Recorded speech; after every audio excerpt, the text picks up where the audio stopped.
Friends, आज की class में हम स्टार्ट करने वाले हैं concept of continuous sum and product. अच्छा, इस वैसे मैथमेटिक्स में स्टार्टिंग से मैं एक बार रिवाइज करा दूं क्योंकि आज की क्लास जो है इस टॉपिक की लास्ट क्लास है। और लास्ट क्लास है तो हमारा आपका कंप्लीट जो बेसिक है आईआईटी में आपको वैसे तो ज़्यादातर क्लासेस के साथ में डिस्कस कर लेंगे, बट जो जनरल जनरल मैथमेटिक्स आपको रिक्वायरमेंट होती है वो आपकी क्लियर हो जाएगी यहाँ पे, ठीक है। और आप अभी तक पढ़ चुके हो नंबर सिस्टम, और सेकंड था आपका H C F L C M, बाद में होगा आपका रेशो। रेशो के बाद में है लास्ट टॉपिक है आपका concept of continuous sum and product. ये टॉपिक खत्म होने के बाद में बेसिक कॉन्सेप्ट वाला अपना चैप्टर जो है वो यहाँ पे ओवर हो जाएगा। तो इसके बाद हम बढ़ेंगे नेक्स्ट टॉपिक की ओर, ठीक है। अच्छा, यहाँ से मैं concept of continuous sum and product की बात कर रहे हैं अपन। तो यहाँ से कुछ दो टर्म्स होगी जो ज़्यादातर यूज में ली जाएगी आगे जाके, तो उनको देखते हैं वो किस तरीके से उनको वो यूज में आती है, ठीक है। अच्छा, पहली आती है हमारी कंटिन्यूस सम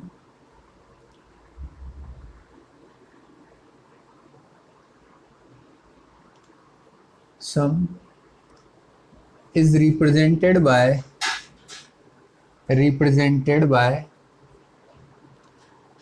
सिग्मा, ठीक है। और सेकंड है continuous product. Continuous product is represented by, इस साइन से रिप्रेजेंट करेंगे अपन, ठीक है। यहाँ सिग्मा और ये पाई की तरह का साइन होता है, बट इसको कंटिन्यूस प्रोडक्ट का साइन बोलते हैं अपन। इसमें पाई को कुछ इस तरीके से लिखा जाता है, ठीक है। इतना करने के बाद में अब इनके यूजेस देखते हैं किस तरीके से इनको यूज में लिया जाता है, ठीक है। जनरली जो हमारा थर्ड पॉइंट है वो क्या बोलता है कि जैसे कि मान लो समेशन ऑफ के इक्वल्स टू 1 से लेकर n तक है और a की कुछ इस तरीके से रिप्रेजेंट किया जाता है कंटिन्यूस सम को, ठीक है। कंटिन्यूस सम को कुछ हम इस तरीके से रिप्रेजेंट करेंगे। इस तरीके से इसको आगे कैसे लिखा जाता है कि a, अच्छा यहाँ पे ये देखते हैं हम कि k की वैल्यू 1 से लेके n तक है और यहाँ पे k इस जगह पर है, तो क्या होगा हमेशा k को, और ये जो समेशन का साइन है वो क्या रिप्रेजेंट कर रहा है हमारा समेशन। अच्छा, इसका मतलब ये हुआ कि मैं 1 प्लस 2 प्लस 3 प्लस डेस ऐसे कहाँ तक जाएगा ये n तक। सिमिलरली इसको देखें हम प्रोडक्ट साइन को देखें तो इसकी वैल्यू भी k इक्वल्स टू 1 से लेकर n तक। आगे जब ये साइन काम में आएगा, आपका काफ़ी जगह ट्रिग्नोमेट्री है आपकी, तो काफ़ी सारी जगह पे ये साइन ऐसा कैसा यूज में होगा। जैसे कि प्रोडक्ट में कुछ इस तरीके से लिखा हुआ है, तो इसको क्या लिखेंगे हम a1 dot a2 dot a3 days an तक। तो ये तो था हमारा समेशन में हम सम कर रहे हैं, और ये हमारा हुआ प्रोडक्ट का साइन, तो प्रोडक्ट में हम प्रोडक्ट करेंगे, ठीक है। इसके बाद में जो हमारा फिफ्थ पॉइंट लें, तो फिफ्थ पॉइंट ये होगा कि जैसे कि हाँ, अब फिफ्थ पॉइंट में हम डिस्कस करते हैं इसकी प्रॉपर्टीज। जैसे कंटिन्यूस सम की क्या प्रॉपर्टीज होती है, कंटिन्यूस प्रोडक्ट की क्या प्रॉपर्टीज होती हैं, उनको डिस्कस करेंगे। तो इसको पहले नेक्स्ट है फिफ्थ प्रॉपर्टी आती है आपकी प्रॉपर्टी ऑफ कंटिन्यूस सम। अच्छा, कंटिन्यूस सम में जैसे कि मान लो अपन पहला लें ए करके समेशन ऑफ के इक्वल्स टू 1 से लेकर n तक और a। अब आप बोलोगे सर यहाँ पर k तो कहीं है ही नहीं, तो k कहीं नहीं है तो फिर इसको क्या करेंगे हम? अच्छा, इसका मतलब समेशन तो है ना, यहाँ पे समेशन है, तो मैं तो इसको एक तरीके से कांस्टेंट लेके चलूंगा। कांस्टेंट में मतलब जैसे कि मान लो a plus A plus A plus कहाँ तक जा रहा होगा, ये n तक जा रहा होगा, यहाँ पे n नहीं आएगा, n टर्म्स तक। तो ये टोटली टर्म कितनी होगी मेरी, n टर्म। अच्छा, सम ऑफ n टर्म क्या होता है मेरा, na, इतना तो पता होगा आपको, ठीक है। सम ऑफ n टर्म थोड़ा सा इसको भी और एक्सप्लेन करूँ तो जैसे कि मान लो 1 प्लस 1 क्या होता है मेरा 2, 1 प्लस 1 प्लस 1 क्या होता है मेरा 3। इसी तरीके से ये 3 बार था तो 3 आया, 2 बार था तो 2 आया, 1 प्लस 1 डेज n तक होगा तो क्या होगा 1 इंटू n। तो यहाँ से ये आता है, ठीक है। ये जनरल था बेसिक, तो जब भी एन टर्म्स हुई मेरी, तो एन टर्म का सम इस तरीके से होगा। बी टर्म देखते हैं हम। बी टर्म क्या है मेरी, जैसे कि मान लो कभी ऐसा दिख जाए आपको कि के इक्वल्स टू 1 से लेकर एन तक है, ए के प्लस ए, और के की वैल्यू ए के प्लस बी के, इस तरीके से है। बी जो है मेरा बी के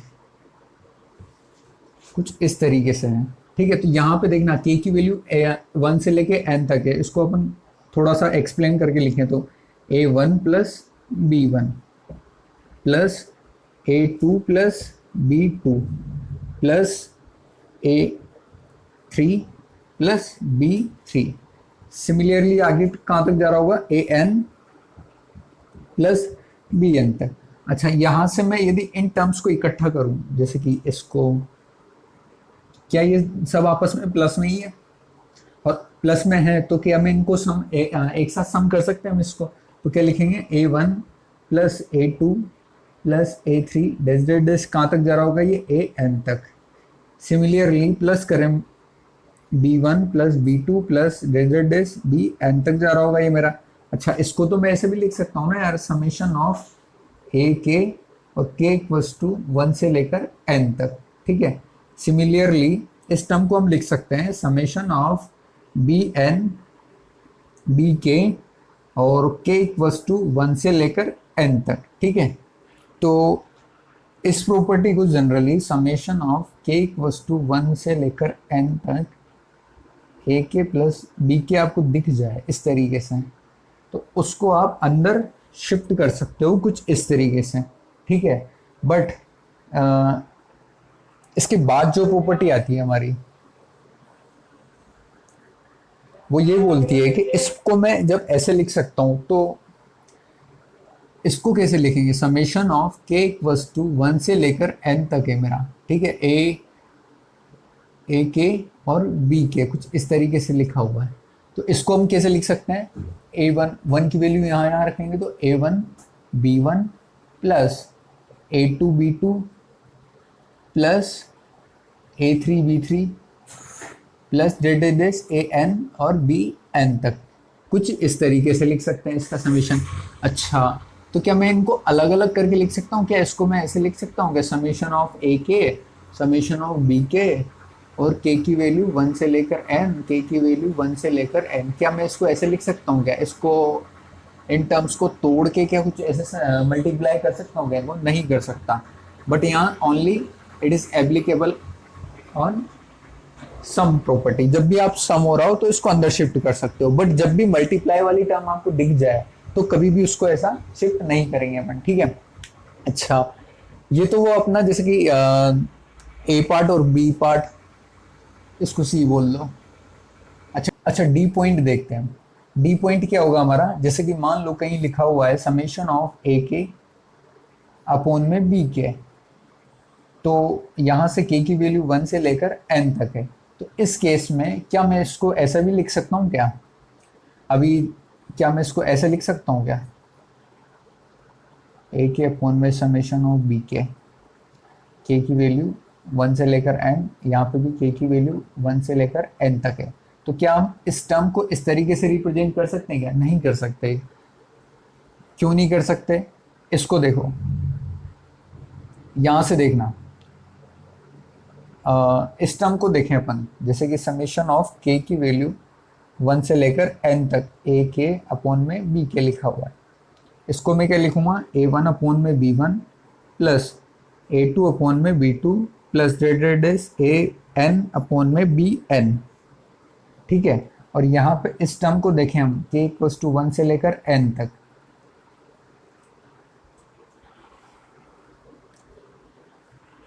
समेशन ऑफ ए के अपॉन में समेशन ऑफ बी के, इसकी वैल्यू को देखें,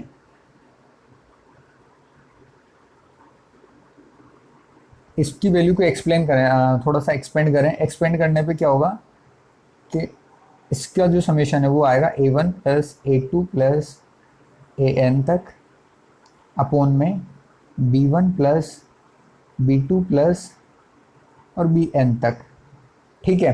तो इसकी वैल्यू जो है एक्सपेंड करने पे मुझे ये मिलती है, और इस की वैल्यू को एक्सपेंड करने पे मुझे ये मिलता है, तो दोनों की वैल्यूज क्या है, अलग अलग है। सो यहाँ से हम बोल सकते हैं कि this relation is not equal, ये दोनों एक दूसरे के इक्वल नहीं होंगे। अच्छा, तो ये तो था हमारा continuous property of continuous sum. Similarly property देखेंगे हम प्रॉपर्टी ऑफ कंटिन्यूस प्रोडक्ट के अंदर। नेक्स्ट आती है आपकी property of continuous product. Property of continuous product क्या बोलती है हमारी, जैसे कि मान लो प्रोडक्ट ऑफ ए, के की वैल्यू 1 से लेकर n तक है, तो n टाइम ऑफ ए को मैं मल्टीप्लाई करता जाऊँ तो ये कितना बनेगा मेरा, a की पावर n। ठीक है। सेकंड है मेरा प्रॉपर्टी ऑफ प्रोडक्ट ऑफ ए के की वैल्यू 1 से लेकर n तक, तो इनका जो प्रोडक्ट देखोगे आप वो क्या आएगा मेरा, a1 dot B, a2 dot a3 डेस ए n तक जा रहा होगा, इनका प्रोडक्ट ये हुआ। थर्ड केस देखें हम, थर्ड केस क्या बोलते हैं हमारा, कि जैसे कि मान लो प्रोडक्ट ऑफ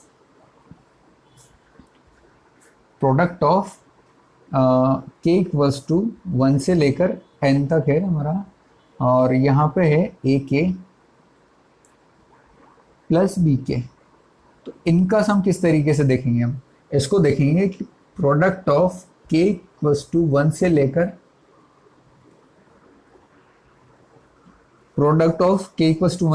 n तक लिखा हुआ है, तो उसको क्या लिख सकता हूं मैं, a1 plus b1, a2 plus b2, an plus bn। तो कुछ इस तरीके से लिख सकते हैं।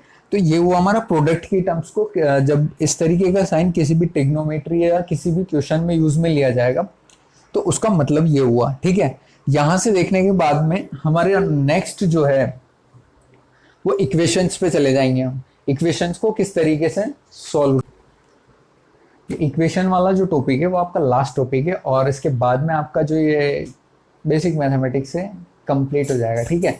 इसके बाद की जो चीज़ें अपन नेक्स्ट वीडियो क्लासेस में देखेंगे। तो यहाँ से हम कंसेप्ट ऑफ, आपने जनरली देखा होगा कि कॉन्सेप्ट टू वेरिएबल इक्वेशन को किस तरीके से सॉल्व करते हैं। जैसे कि मान लो कोई भी जनरल इक्वेशन ले लेते हैं हम, 2x plus Y is equal to 5 या 3 कर दो, और 3x plus 2y is equal to 4 कर दो। ठीक है। यहाँ से हम देखते हैं इन दो जनरल इक्वेशंस को सॉल्व करने का तरीका क्या था। हमारे पास दो मेथड होते हैं, एक तो होता है हमारा सब्स्टिट्यूशन मेथड, एक होता है हमारा कोएफिशिएंट मेथड। फर्स्ट मेथड के अंदर तो हम क्या करते हैं, इसको भी 2 से मल्टीप्लाई कर दो तो ये इसके इक्वल हो जाएगी, और इसको इस तरीके से लिख देंगे जैसे कि 4x plus 2y is equal to 3, और जनरल बेसिक जो है सब जानते हो आप। ठीक है। इसमें से इसको माइनस कर दिया, माइनस करने पे यहाँ पे हो गया मेरा x, और इसमें आ गया मेरा माइनस के 1, तो x की वैल्यू कितनी आ गई मेरी, -1, और -1 को इस इक्वेशन में पुट करेंगे तो y की वैल्यू मैं फाइंड कर सकता हूँ यहाँ पे।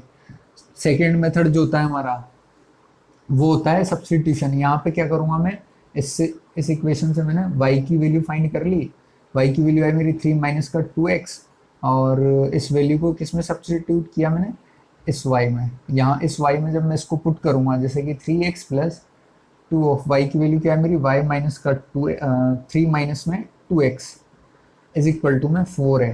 तो इसको जनरली हम इस इक्वेशन को सॉल्व करके x की वैल्यू फाइंड कर सकते हैं यहाँ से। ठीक है। अच्छा, ये वो हमारा कोएफिशिएंट एंड सब्स्टिट्यूशन मेथड। इसके बाद में जो जनरली आप नहीं जानते हैं, जैसे कि 3 वेरिएबल इक्वेशन आ जाए, 3 वेरिएबल इक्वेशंस को सॉल्व करने का तरीका डिटर्मिनेंट्स में पढ़ेंगे, आपकी क्लास 12th में आता है वो। ठीक है। बट यहाँ पे आपकी डिटर्मिनेंट्स अभी स्टार्ट नहीं हुए हैं, तो इससे पहले जनरली हम होमोजीनियस इक्वेशंस देख लेते हैं। ठीक है। तो हम स्टार्ट करते हैं होमोजीनियस इक्वेशन से। होमोजीनियस इक्वेशंस क्या होती है, पहली बात तो जनरली आपने अपन इससे पहले देखा कि 2 वेरिएबल में इक्वेशंस देखी थी, बट अब 3 वेरिएबल इक्वेशन आ गई और सभी के इक्वल में भी 0 है। इक्वल में 0 होने का मतलब जब भी आपको इक्वल में 0 दिख जाए तो इन इक्वेशंस को बोलते हैं अपन होमोजीनियस इक्वेशन। होमोजीनियस इक्वेशन है अभी तो। ठीक है। अब होमोजीनियस है तो इनको सॉल्व कैसे करते हैं, सोल्व करने का क्या तरीका होता है इनको, ठीक है। और यदि यहाँ पे इक्वल टू जीरो नहीं होता तो फिर अपन इसका मेथड जो है डिटर्मिनेंट में भी है उस तरीके से भी फाइंड कर सकते हैं, और एक सब्स्टिट्यूशन मेथड तो है ही सही, ठीक है। अच्छा, और इजीली डिटर्मिनेंट पड़ता है आपका। इनको सोल्व करने के लिए क्या करेंगे यहाँ पे, फर्स्ट वन टू इक्वेशंस को देखो, टू इक्वेशंस को देखो स्टार्टिंग की। इन टू को पहले सॉल्व करेंगे, टू को सॉल्व करने के बाद में यहाँ से एक्स वाई जेड की वैल्यू फाइंड करेंगे। कैसे जे कि सबसे पहले आपको जो भी गिवन है दो इक्वेशंस है, इन दोनों इक्वेशंस में इसको छोड़ के, एक्स को छोड़ के जो आगे के कोफिशिएंट्स हैं उनको उठा लो, जैसे कि -2 और -1, और इसके आगे के कोफिशिएंट कितने हुए मेरा, -2 -1 और +3 और -1, +3 और -1, ठीक है। अब वापस आगे चले जाओ, रिपीट करो इसको, 1 1, फिर वापस जहाँ से स्टार्ट किया था ना आपने वहीं तक आप आ जाओ, जैसे कि -2 और -1। सबसे पहले मैंने इसको छुपा लिया और यहाँ से -2 और -1 लिया और 3 और -1 को देखा, फिर उसके बाद में मैं वापस 1 और यहाँ पे आया और -2 और -1 देखा मैंने, ठीक है। अच्छा, इसके बाद में देखते हैं, जैसे कि अब आपको क्या करना है कि इनको क्रॉस, कुछ इस तरीके से क्रॉस मल्टीप्लाई करना है। जैसे कि मान लो x अपॉन में ये कंप्लीट वैल्यूज, जब इसको सोल्व करोगे तो +2 और -3 is equal to y upon में, इसको इस तरीके से सोल्व करना है कि इसको इससे मल्टीप्लाई करो माइनस इसको इससे मल्टीप्लाई करो, जैसे कि -1 is equal to z upon में, फिर z की इसको इससे मल्टीप्लाई करोगे तो -1 माइनस इसको इससे मल्टीप्लाई करोगे तो -2, ठीक है। अब यहाँ से इसको सोल्व करें तो क्या आएगी वैल्यू मेरे पास में, x अपॉन में प्लस हो जाएगा तो 5, y की वैल्यू क्या आएगी मेरी, प्लस हो जाएगा तो 4, और z की वैल्यू क्या आएगी मेरी, z अपॉन में 1। अच्छा, तो हम यहाँ तक x y z में कुछ इस तरीके की टर्म आ जाएगी हमारी। अच्छा, ये टर्म आने के बाद में हम क्या देखेंगे, इससे पहले हमने पढ़ा था के मेथड। के मेथड किस तरीके से काम करता था हमारा, कि हम जब भी तीन क्वांटिटीज को इक्वल देखते हैं तो उसको किसके इक्वल मान लेंगे, के इक्वल। अच्छा, के इक्वल मान लेते हैं, फिर इसके बाद में क्या करेंगे, जैसे कि मान लो अब यहाँ से मैं सबको इसके इक्वल रख के x की वैल्यू फाइंड कर सकता हूँ, वो क्या होगी मेरी 5k, y की वैल्यू फाइंड कर सकता हूँ मेरी, वो क्या होगी मेरी 4k, और z की वैल्यू फाइंड कर सकता हूँ, z की वैल्यू क्या होगी मेरी ओनली k, ठीक है। तो इन तीनों की वैल्यू आ गई मेरे पास में। अच्छा, अब ये वैल्यूज मिल गई तो मैं इक्वेशन में रख के सेटिस्फाई करवा सकता हूँ इक्वेशन को।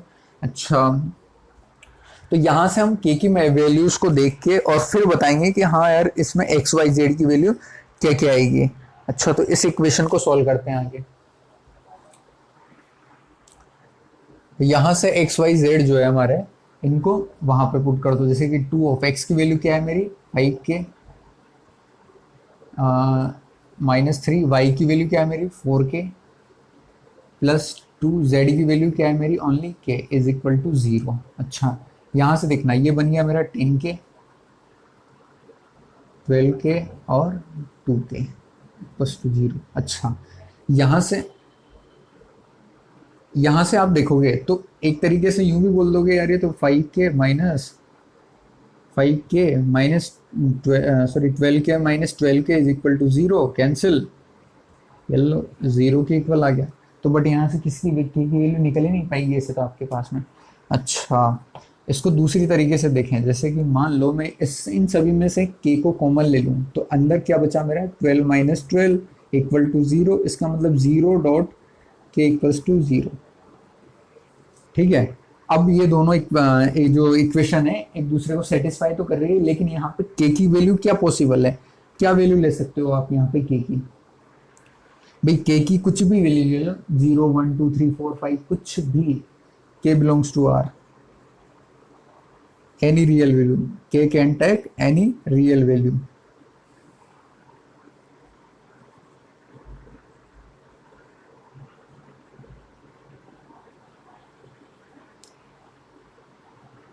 ठीक है, k बिलोंग्स टू r हो गया हमारा।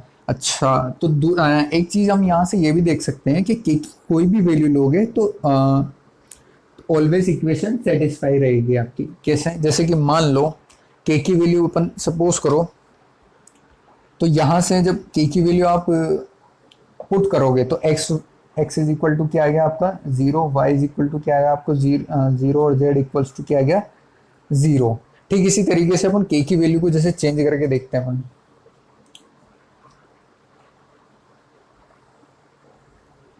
के की वैल्यू को मैं 1 लेके देखता हूँ, टेस्ट करते हैं। के की वैल्यू जब मैंने यहाँ पे 1 ली, 1 लूंगा तब वो उस केस में भी क्या होगा एक्स वाई जेड, यहाँ पे ये केस कब होगा जब के इक्वल्स टू मैंने 0 लिया। के की वैल्यू जब अपन 0 ले रहे हैं तो एक्स वाई जेड की वैल्यू कंप्लीटली 0 बन जाएगी। अब के की वैल्यू 1 लेते हैं हम, के की वैल्यू जब 1 लेंगे तो एक्स की वैल्यू कितनी होगी मेरी 5, वाई की वैल्यू कितनी आएगी मेरे पास में 4 और जेड की वैल्यू कितनी आएगी मेरे पास में 1। तो एक्स वाई जेड की वैल्यू भी चेंज हो जाएगी। इसका मतलब हर के की वैल्यू पर और वैल्यूज चेंज होती जाएगी एक्स वाई जेड की। और यहाँ पे के की कितनी वैल्यूज पॉसिबल है इनफाइनाइट, तो एक तरीके से के इनफाइनाइट सॉल्यूशंस हो गए। ठीक है, तो यहाँ पे आपकी बेसिक मैथमेटिक्स का जो टॉपिक था ये कंप्लीट। तो ये हमारा फर्स्ट टॉपिक था जो था बेसिक मैथमेटिक्स। और यहाँ पे आपकी बेसिक मैथमेटिक्स जो आपको जनरली याद होना चाहिए वो सब कुछ ज़्यादातर कंप्लीट हो गया। फिर बाकी तो अपन टॉपिक के साथ देख ही लेते हैं। तो यहाँ पे ये क्लास ओवर होती है। Thank you. हम नेक्स्ट क्लास में मिलते हैं नेक्स्ट टॉपिक के साथ। Thank you.